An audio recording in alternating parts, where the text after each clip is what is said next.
Shalom, shalom.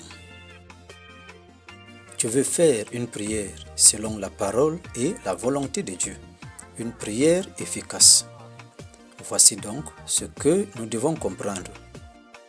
Il y a des choses que Jésus a déjà établies, des choses qu'il a déjà fait. On peut citer entre autres le salut, la guérison, la liberté, la délivrance, la vie gratuite, la mort du péché. Ces choses existent déjà, bien-aimés, dans le règne de l'Esprit.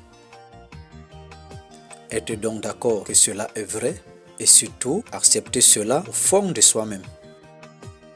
Et comprendre que ces choses, Jésus a payé un grand prix sur la croix pour leur existence. Bien-aimé, tout commence par la foi. Dès que tu as la foi en Jésus et que tu es convaincu que toutes ces choses sont en lui, avec lui, et qu'il peut les donner à qui il veut, sans exception. Car la Bible dit que Dieu ne fait exception de personne. Même toi aussi, tu peux trouver grâce à ses yeux, bien-aimé. Alors, après que tout ceci soit établi dans ton cœur, vérifie maintenant ta vie s'il y a un péché ou alors des péchés que tu vis avec. Demandez donc pardon à Dieu et lui supplier de te délivrer de tous ces péchés. Puis prendre la décision dans le cœur de ne plus rentrer dans ces souillures. Prie maintenant avec foi, bien-aimé, en lui demandant de te donner de telles ou de telles choses par sa grâce. Car, bien-aimé, tu ne mérites rien, nous ne méritons rien. Tout, c'est par la grâce. Et qu'il te donne la force d'abandonner le péché et de vivre sa grâce.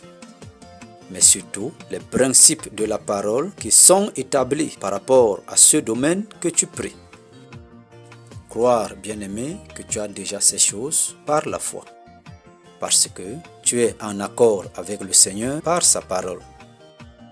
Car la Bible dit que si nous sommes devenus la même plante avec lui par la conformité à sa mort, nous le serons aussi par la conformité à sa résurrection. Cela veut dire, bien-aimé, que tout ce que le Seigneur a avec lui m'appartient aussi, puisque je suis mort et ressuscité avec lui.